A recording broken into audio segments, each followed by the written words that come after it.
P ദിവ്യക്കെതിരെ വീണ്ടും ആരോപണവുമായി കെ.എസ്.യു സംസ്ഥാന vice president Muhammad Shammas. Tender ഇല്ലാതെ നിർമ്മിതി കേന്ദ്രയ്ക്ക് നൽകുന്ന കരാർ ഉപകരാറിലൂടെ കാർട്ടൺ ഇന്ത്യ പ്രൈവറ്റ് ലിമിറ്റഡ് എന്ന കമ്പനിക്ക് നൽകിയതായി ഷമ്മാസ് ആരോപിച്ചു.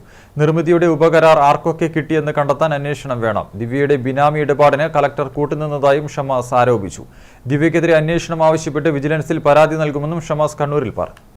മുൻ കണ്ണൂർ ജില്ലാ പഞ്ചായത്ത് പ്രസിഡന്റ് പി ദിവ്യക്കെതിരെ വീണ്ടും ബിനാമി ആരോപണമാണ് കെ.എസ്.യു സംസ്ഥാന വൈസ് പ്രസിഡന്റ് മുഹമ്മദ് ഷമ്മാസ് ഉയർത്തിയത്. നിർമ്മിതി കേന്ദ്രക്ക് 10.47 കോടി രൂപയുടെ കരാർ നൽകുകയും ഇതിന്റെ ഉപകരാർ കാർട്ടൺ ഇന്ത്യ പ്രൈവറ്റ് ലിമിറ്റഡ് എന്ന കമ്പനിക്ക് നൽകുകയും ചെയ്തതായി ഷമ്മാസ് ആരോപിച്ചു. ജില്ലാ കളക്ടർ അരുൺ കെ വിജയനാണ് നിർമ്മിതി കേന്ദ്രയുടെ ചെയർമാൻ. കഴിഞ്ഞ 4 വർഷത്തിനിടെ നടന്ന പ്രവൃത്തികളിൽ ഏറ്റവും കൂടുതൽ തുകയുടെ കരാർ നിർമ്മിതി കേന്ദ്രക്ക് ലഭിച്ചത് അരുൺ കെ വിജയൻ ജില്ലാ കളക്ടറായ കാലയളവിലാണെന്നും ഷമ്മാസ് ആരോപിച്ചു. പലതും ചേർത്ത് വായിക്കുമ്പോൾ കളക്ടറും സംശയത്തിന്റെ നിഴലിലാണെന്നും ഇക്കാര്യത്തിൽ സമഗ്ര അന്വേഷണം വേണമെന്നും ഷമ്മാസ് പറഞ്ഞു. ഈ 10 കോടിയിലധികം വരുന്ന കരാറുകളുടെ മറ്റു പ്രവർത്തികൾ നിർമ്മിതി കേന്ദ്രയ്ക്ക് വേണ്ടി ആരൊക്കെ ചെയ്തു, എന്തൊക്കെ ഇടപാടുകൾ നടന്നു എന്നത് സംബന്ധിച്ചെല്ലാം സമഗ്രമായ അന്വേഷണങ്ങൾ നടക്കേണ്ടതുണ്ട്. അതുമായി ബന്ധപ്പെട്ട വിവരങ്ങൾ പുറത്തു വരേണ്ടതുമുണ്ട്.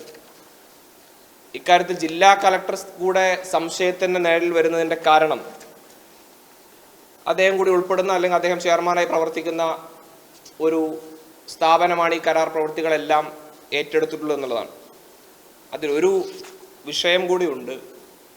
ഈ പറയപ്പെട്ട കഴിഞ്ഞ 4 വർഷത്തെ കണക്കെടുത്ത് പരിശോധിച്ച് നോക്കുമ്പോൾ അതിൽ നിലവിലെ ജില്ലാ കളക്ടർ അരുൺ കെ വിജയൻ ജില്ലാ കളക്ടറായിരിക്കുന്ന 2023-24 കാലഘട്ടത്തിലാണ് ഈ കരാർ പ്രവൃത്തിയിൽ ഏറ്റവും കൂടുതൽ ഈ പറഞ്ഞ 10.47 കോടിയോളം രൂപയിൽ 5.25 കോടിയിലധികം രൂപയുടെ കരാർ നടന്നത് ഈ ഒരൊറ്റ കാലയളവിലാണ് എന്ന ഒരു ഗൗരവമുള്ള വിഷയം കൂടി സംശയത്തിന് ബലം പകരുന്നുണ്ട്.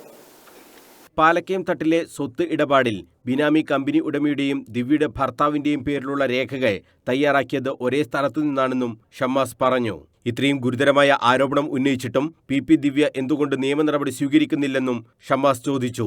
ധൈര്യമുണ്ടെങ്കിൽ തനിക്കെതിരെ നിയമ നടപടി സ്വീകരിക്കട്ടെ, കാര്യങ്ങൾ നിയമത്തിന്റെ വഴിയിൽ പോകണമെന്നാണ് തനിക്കും ആഗ്രഹമെന്നും ഷമ്മാസ് പറഞ്ഞു. ഈ വിഷയത്തിൽ വിജിലൻസ് അന്വേഷണം ആവശ്യപ്പെട്ട് ഡയറക്ടർക്ക് ഉടൻ പരാതി നൽകുമെന്നും ഷമ്മാസ് അറിയിച്ചു.